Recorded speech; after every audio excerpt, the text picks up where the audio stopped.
I have some food for thought from teacher Erica. So I was watching YouTube and not YouTube. I was watching Instagram and someone said, and I should give him a shout out. So when I edit this, I'm going to add him if I can find him. But if I can't, I'll make sure I never make that mistake again. But he said if you post every day for 30 days, a 30-minute video on your YouTube channel, that by the end of that 30 days, you should be monetized. He also said that if you don't have the time to do it every day and you do it twice in 1 week, that it would take you maybe 60 days to 90 days to become monetized. Today is the 1st of October, and I just happened to have a great teaching session with my student who does not have a computer. She has a phone.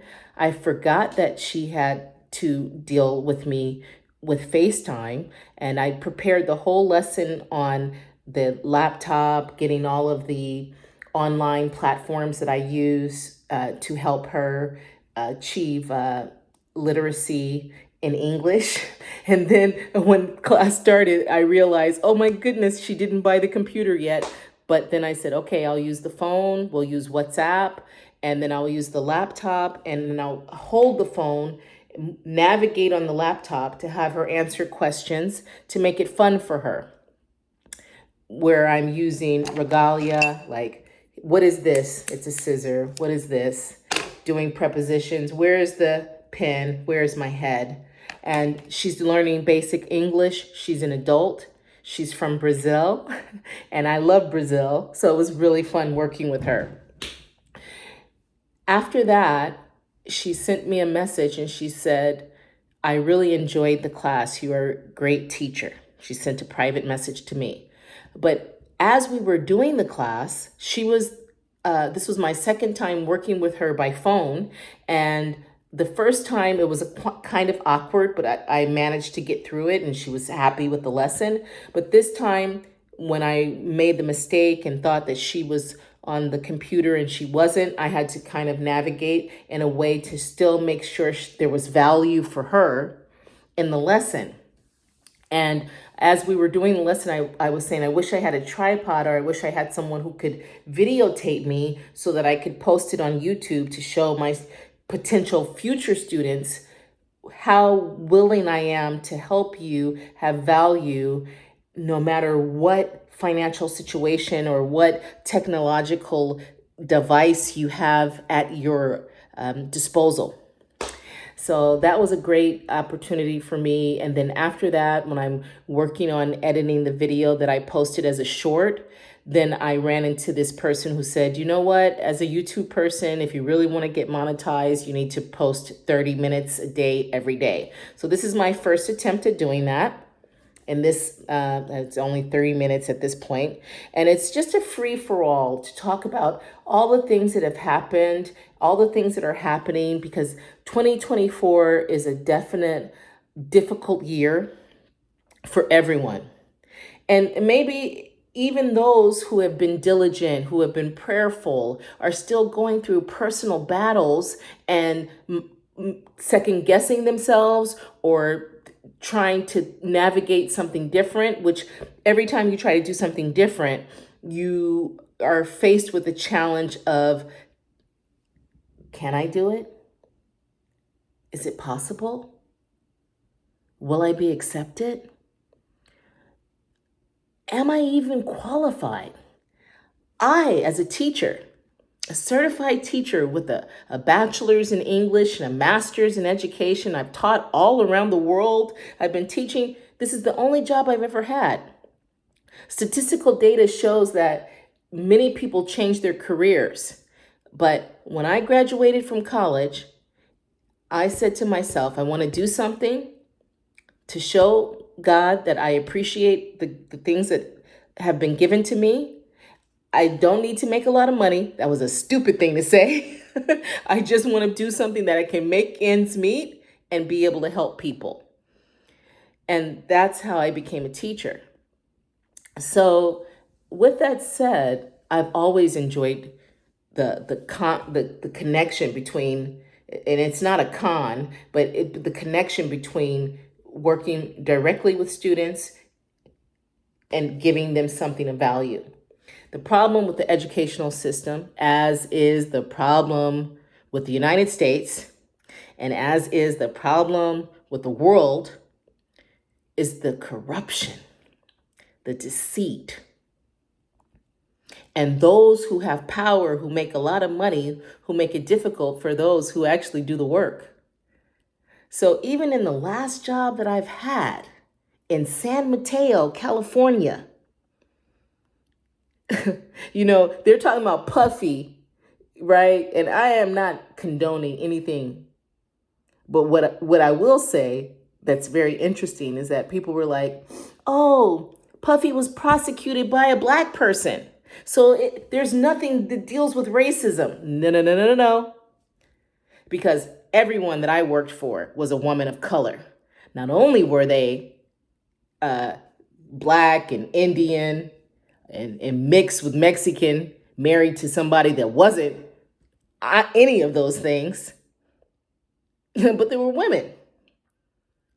And they were liars. And they were connivers. And they were bullies. So nobody can tell me that a black person can't uphold this white supremacist system. And this white supremacist system is what we really can just make it simple. Bullies of the world. Bullies of the world. I even watched something on Instagram, the creator of Boondocks, that wonderful, wonderful young, and he's not young anymore, but that wonderful, wonderful black man. And he mentioned that, the media is controlled by 10 people. 10 people. Can you imagine the things that come through your television, Instagram, social media? The stamp of approval comes from 10 people. Now, I've said a lot in the 7 minutes. I've said a lot in the 7 minutes. And you would say, how is it all connected? It's all connected because you as an individual have the power to make your life good, or you have the power to make your life bad. I've made bad decisions. We all have. And we all get depressed. We all feel a sense of weight on our shoulders. But no matter what we've done in terms of our bad decisions, the 10 people that control what's happening around this planet, we are innocent. She innocent, he innocent, you innocent, I'm innocent. Now, I lived out of this country, out of the United States, for the last 14 years. And I've been home for 2 years. And these 2 years in the United States is a reminder of why a change may never come. A change may never come. In 1 month, this is October 1st, in 1 month, we're getting ready to vote between the Democratic Party and the Republican Party, which has never done anything for people that look like me. We're getting ready to have an election, and for many years, people have become more vocal about reparations for Black people. I have a white aunt. She was married to my mother's brother, and she had a child. And she raised that Black man to not even really have a heart or a conscience. And in coming back to San Mateo, I realized she's just a racist white woman that didn't have any kind of heart for anything other than the D and keeping her credit clean. Why do I mention her? Because we have the Democratic and the Republican Party that hasn't done anything for people that look like me. And we have people that infiltrate our community. And that's people of color. I don't care what kind of classification you want to give it, but we have people who infiltrate our community and they create people that look like me who don't really have a heart for people like us. They not like us. They not like us. They may use our terminology. They may be able to create a certain swag that makes them look cool. They may even identify with some of our woes. But until the Democratic or the Republican Party or people that look like me say enough is enough, there will be no change on this planet. And even in me, like mentioning this as a former, not a former, but as a baby Panther, my mother was a Black Panther. I was born in a Black Panther household. I was educated to, really consider the plight of Black people and believe in what Marcus Garvey taught about going back to Africa, right? I taught in Africa, I taught in Nigeria, I taught in Kenya, I taught in Dubai, I taught in in Saudi Arabia. And the sad part about it is that everything that's happening and has happened on this planet, you can't blame one race. We say 10 people control the planet and we know what they look like, right? But we know that there are people in the Middle East that are connected to those 10 and they look like me. There are people in Africa, in Nigeria, in South Africa, in Cameroon, in Angola, who look like me, but they're still connected to those 10 people. And they still continue to put their own desires over the greater good for all.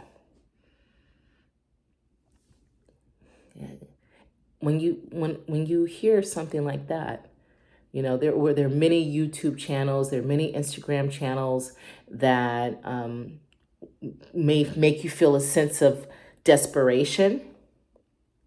But we know that the Creator is love.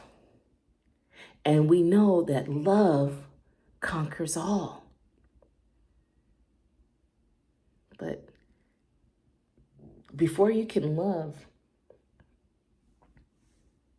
those who you don't know, you got to love yourself.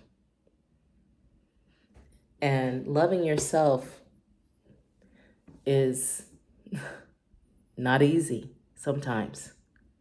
Sometimes, how many times have you woke up in the morning and said, I love you? All these affirmations, they'll tell you, oh, get in the mirror and say, I love you 20 times. I love you 30 times or 200 times or whatever, right? But how many times have you actually just got up in the morning and said, I love you? And when you say it, do you mean it? Does it feel awkward? I've been teaching for a long time. I'm 54 years old. I love teaching. I love helping people, but I also love protecting my spirit. And this planet is suffering because of the corruption. And it is not the fault of people who don't look like me completely. Because they cannot do what they do if you just stopped. We say Thanksgiving is coming, and the day after Thanksgiving or the Friday after Thanksgiving is something like the hugest selling sales of the year. And Black people have been saying, don't buy on that day, don't buy on that day.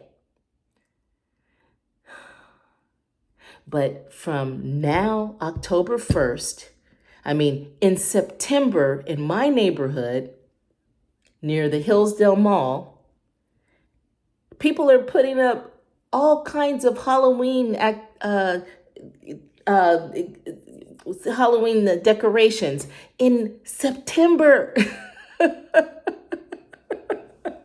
Some people will put up their Christmas lights and leave them until the end of January. If we as people, not Black people, not white people, not Asian people, all people, if we as people from now, October 1st until December 31st, didn't spend any money, didn't buy Christmas trees. The people who sell Christmas trees, I've been saying this since I was a teacher at Berkeley High School. Just don't buy Christmas trees. What Black person do you know owns a Christmas tree lot?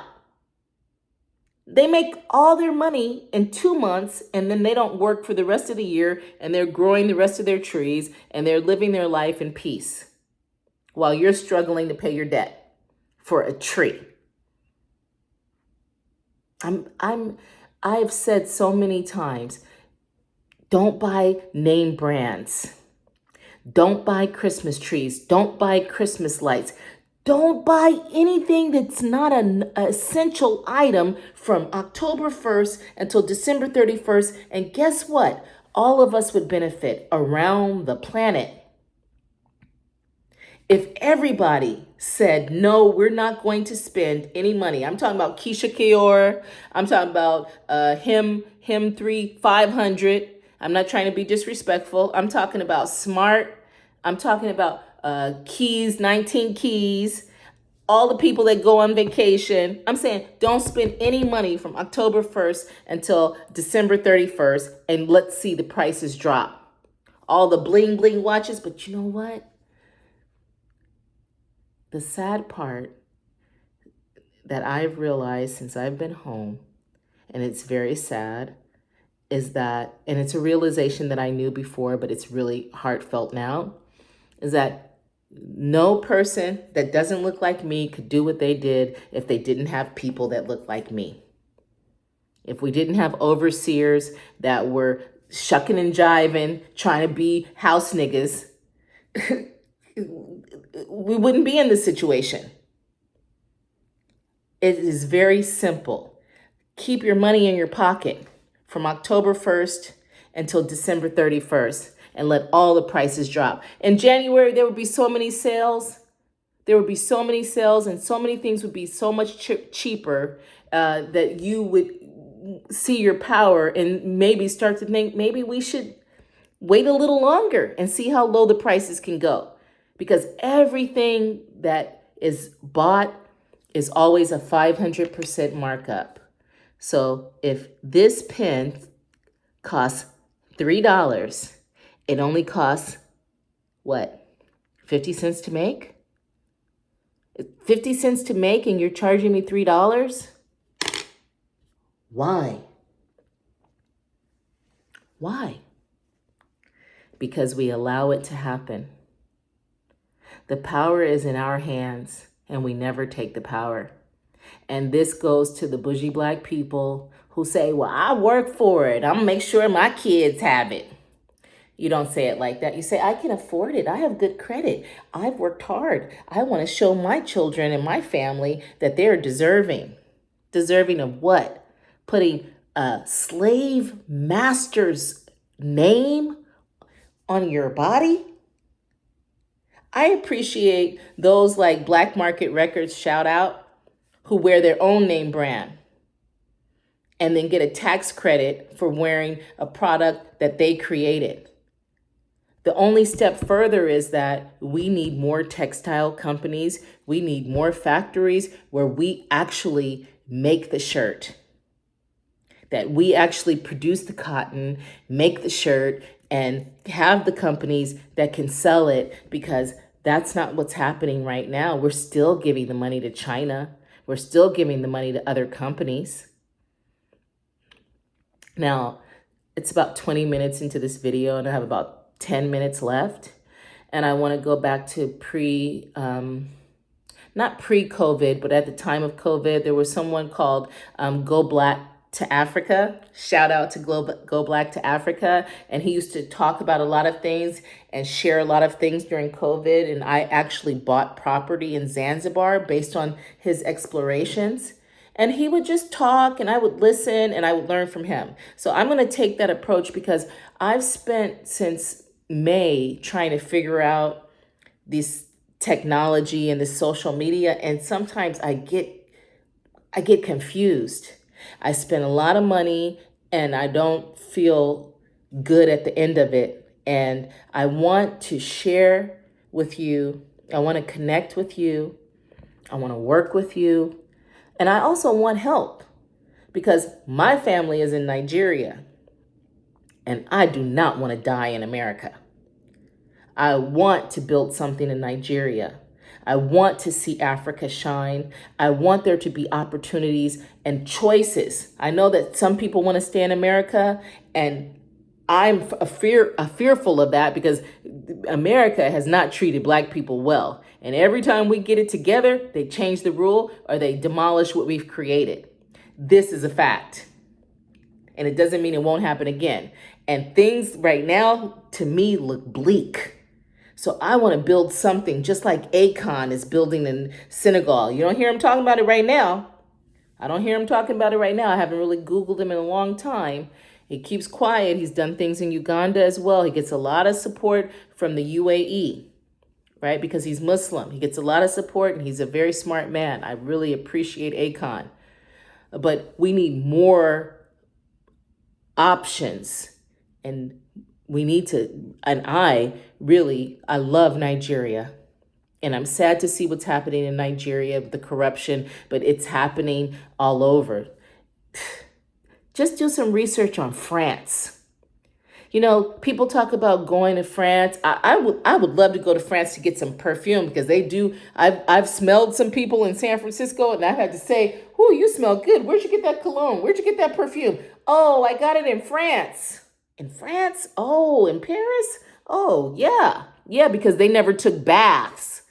That's why they created the best perfume, because they never took baths. So they have perfume and air freshener that lingers in the air for hours.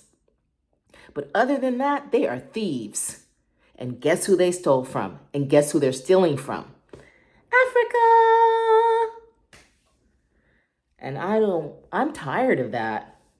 But guess what? We can't just look at it and say, poor Africa, because we've got presidents like the one in Nigeria right now who got in office and then raised the gas. They were already suffering before, and it hasn't gotten any better since he's been in office. There's so many smart, intellectual Nigerians who are helping people in other countries because they can't live a good life in Nigeria. And Nigerians are independent. We know, right? So Cameroon is asking, Nigeria, help us. Nigeria, help us. And Nigeria said, we got to help ourselves. Cameroon needs help. Africa needs help. But Africans need to help themselves. Black people need to help themselves. Oppressed people need to come together. And this Democratic, Republican situation in America is going to impact and will impact the world. And neither one has done anything for Black people.